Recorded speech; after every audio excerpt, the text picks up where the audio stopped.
Hello and welcome to my channel. I'm Michaela Peters. I just finished the conference and we're doing my least favorite recording, which is one of these where my lighting is not natural lighting and it looks really stupid.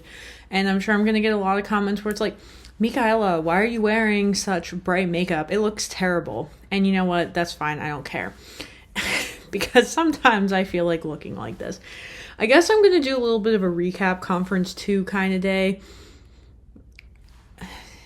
I don't know. I'm so tired right now that this video is probably also going to be like, what kind of thing. So, conferences are a lot of work emotionally because they're so many people. It's like going to Rutgers, but worse. Like that's where I did my undergrad and it was so exhausting, and now I understand why I actively avoided people during that time. Kind of the same thing, except even when I'm trying to avoid people, I still somehow make friends, which is what happened to me today. But yeah, let's start somewhere. Okay, so I woke up really early this morning and I started freaking out and I did some work. Now the problem is I need to pack up before the conference tomorrow and then I need to check my bag and stuff, and that sounds terrible. I'm not looking forward to that. I've been learning a lot of cool stuff, still dreading putting together this presentation for work, which is the whole point of going to these conferences. I really do love these earrings. Also today, I got complimented on my outfit twice by random people. That was great. I loved that. This is like my favorite outfit for work trips because it's my dress that I got in St. Petersburg in 2021. Still during COVID, yeah. Today my feet were hurting so bad that I'm like, what the heck am I going to do? Because I thought I was going to wear those shoes tomorrow and they're so cute. Hold on, let me show you them. They're these little booties that I bought on sale at DSW, Designer Shoe Warehouse, which is my favorite store in America. They are an 8. Maybe that's why I'm more like an 8.5. And I don't know. I just really love these, but they really were hurting my feet and I was kind of surprised, but whatever. That's fine. Okay. So did a lot of stuff today. I met with this one random guy who had reached out to me who was part of like the Tableau, user engagement group thing or something, and he was specifically wanting to talk to people who worked for insurance companies, which was categorically me. Then I got invited to some happy hour. I'm not currently drinking, and this is always awkward, so I'm surprised I showed up, but I did, and I'm just like, whatever. I mean, after a while, people start drinking, and then you're not drinking, and then they don't really know what's going on, and then it's still fine, and then it becomes less awkward anyway. So it's totally cool. But anyway, I ended up making friends with these 2 girls, and I add them on LinkedIn, so I guess now we're friends, and maybe I'll try to hang out with them tomorrow. They were pretty nice, though. They both live in California, and what else did I learn? We had some interesting conversations about dating shows, like the, we started talking about, like, The Real Housewives, which I was like, I never understood these shows. Like, the one is, like, anything that's on Bravo, and I'm just like, all right, I don't know how relevant this is to my not U.S. audience, but Bravo just feels like brain rot, I'm going to be honest.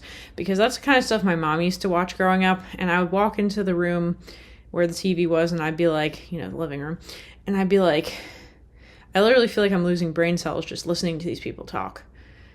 And, like, these women just sit around in a circle and complain, and, like, they don't even work, and they don't even do anything. They just sit around the house, so, like, what the heck kind of problems do they really have? I did think about making a YouTube video about, like, why I'm jealous of housewives, but I haven't gotten to that yet. But maybe that will be a topic for later. Anyway, so, yeah, another thought that I had today was, like, maybe this is really hard because I'm having reverse culture shock because I was just in Finland, and then I was trying to figure out, like, what I don't like about being around Americans, and I'm like, Americans are kind of annoying, and I was like, so by proxy, I'm kind of annoying, and I was like, no, I'm definitely annoying, and then I started thinking about, like, do I actually see myself as annoying? And then I was like, if I cloned myself and started interacting with myself, would I find myself annoying? Then I started thinking about the friends who I had. This is literally what I do. Like, during the day, I'm just sitting there thinking, what am I going to talk about on the YouTube? And these were all the dumb, discombobulated thoughts I had that I'm just, like, word vomiting onto this. And, yeah, I don't know. Because I'm trying to figure out when I'm going to make another video after this, and I can't really figure it out because I don't know what the setup is going to be like because I'm staying with my uncle. So, we'll see. People are like, just take a break from YouTube. But, like, the thing that you don't understand is that this is a habit at this point, and it's just, like, it's almost harder to not do the YouTube than it is to do the YouTube. Because I kind of have, like, this FOMO thing with, like, I've experimentally realized that if I take too long of a break from YouTube, my numbers start going down. And I kind of want to keep my numbers stable. And the algorithm is already used to me uploading every day. So even if I upload a complete piece of crap, it's better than not doing anything. This is all I figured out. I should probably do some other stuff. But again, later problems. Okay. But anyway, so I was like, I'm annoying. And then I was like, am I annoying? And then I started thinking about, like, who are the most similar people that I know to me? And I thought about, like, 2 friends who I had in Finland who were both Russian. And, and like, they kind of reminded me the most of myself, like, in terms of, you know, neurodiversity, I would say. And the reason I say that is because, like, here's the thing I realized that both of them did that was annoying. I'm like, they just start talking about something that they really care about, that nobody else cares about, and then they get upset when people aren't engaging back in the conversation with them. And I'm like, that's probably something I also do. That's probably why I have a YouTube channel, so that I can just talk about whatever I want to talk about, and then people can choose to engage rather than them being there and me just pissing them off because I keep talking. So there's that, yeah. And it very in particular, these people used to talk about, like, politics. Literally, sorry, I couldn't care less. And then, what was the other one? Like, I don't know, school engineering crap that I'm like, no, I actually like listening to it. It's just I can't respond to it because I'm too dumb. So annoying. I don't know. I was like, Americans can be kind of annoying. Americans can be annoying because they're very entitled. Like, I started thinking about every time I'm on a flight with Americans, somebody on the plane just ends up pissing me off because somebody starts getting an attitude. And I'm like, why is flying so stressful that we just have to get pissed off and have attitudes? Like, no, I'm not okay with this. I don't like this. And really just makes me not very happy. But yeah, so anyway, being annoying. Actually, I'm kind of done with that topic. But anyway, so like we talked about TV shows, and then we talked about my favorite TV shows, which are, you know, the reality TV dating shows. And so the one girl's like, oh, I've been watching Love on the Spectrum. I was like, oh yeah, well, you should watch this other one called The Never Mets, which I had just talked about recently. I'm like, because basically 75% of the people on that show are autistic, so it's basically like watching Love on the Spectrum. And then I'm explaining it to them. They're like, interesting. So yeah, so then we end up going to like this thing that the conference is doing, and they had a concert. And I realized, aside from karaoke, my one other true passion in life is going to live music. And then I was like, wow, I'm so into music, maybe I should learn how to play an instrument for once. And I was like, that's another PM problem, post-move problem. Okay, so there's all that, which is cool. And I was totally vibing at this show, and then I was like, but I'm so tired. And it was like a competition between I'm so tired and I'm totally vibing, but I'm so tired. And so then eventually the so tired and my feet hurting really won out. And then the whole time I was walking home, I was like, I just wish I could teleport because my feet hurt so bad. So yeah, I don't know, but I ended up talking to like all these people who worked for like AAA. These are my new friends. Yep. So I just hung out with them. I got absorbed by their group. And then we talked about like literally like random crap. I couldn't even tell you. It was just like, well, the most interesting thing I learned is that if you really wanted to, if you live in St. Louis, owning property inside the city is cheaper because there's more crime, whereas property gets more expensive outside the city because it's actually where people want to live. And then there's a very big Italian community, and none of those people leave. And I was like, sounds like New Jersey, look at me. But yeah, so I was like, no, this is true. Like, Italian people are like really weird about like being near their family. Again, it's like culturally ingrained. Yeah, so there's all that. I don't know, but then I was just like, I'm so tired. And then I went home. The end. I don't really know what else to add. But yeah, so, I mean, it was a cool day, cool second day of the conference. It was like, you know, at first I'm like, I really don't want to talk to anybody. I really don't want to meet anybody. Then I did, and it wasn't that bad. But I was like really vibing, but I was like, I'm so tired. And then basically, if you didn't get anything from this, just understand that this conference has taken a lot out of me. I'm so jet lagged. I don't even know what to do. Yeah. So that's it. I don't really know the point of this. This is what I really wanted to say. There was like a data visualization competition, and it was so cool. Oh my gosh, it was so cool. I felt like I was watching a really good TV show, like a really good reality TV show, because basically these people had 20 minutes to like do a visualization and then present it. And like the pitches were so good and it was curated so well. And I was like, I aspire to be one of these people who can get on stage and do an excellent presentation and be very verbose. And that's totally not what I do in my YouTube channel. But I was like, maybe by doing the YouTube channel, it's helping me one day be one of these people. And that was very motivating. But these people were so smart and so talented and so creative, but also like so technical at the same time. And it was like amazing.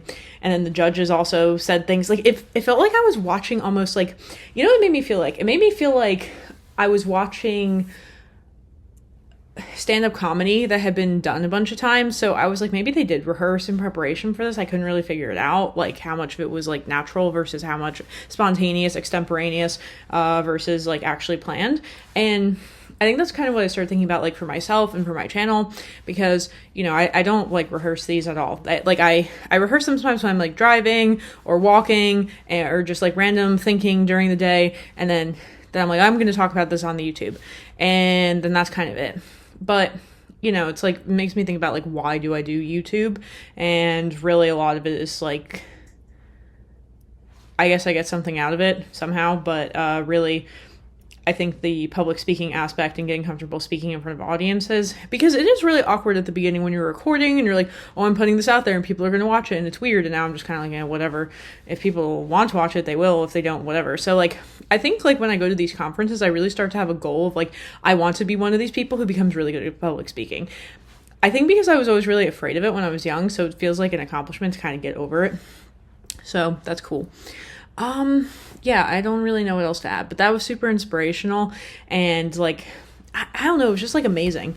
Like really, I mean, it was just so cool. Like I don't even have words to describe like how cool it was. I just really enjoyed it because this conference compared to the one I went to last year, again, it's just so much bigger. It seems like it has like more resources. It's better organized, but it's a very like well-established conference. The one I went to last year is like a new fledgling up and coming one. So, you know, there's a little bit of a difference going on here, but yes, all very cool. Yeah. So I'm gonna, you know, keep trying to do YouTube.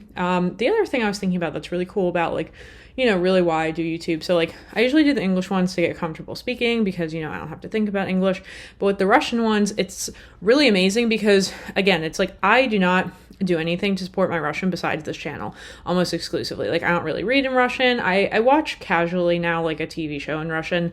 I don't really have anybody I speak to in Russian every day anymore, unfortunately.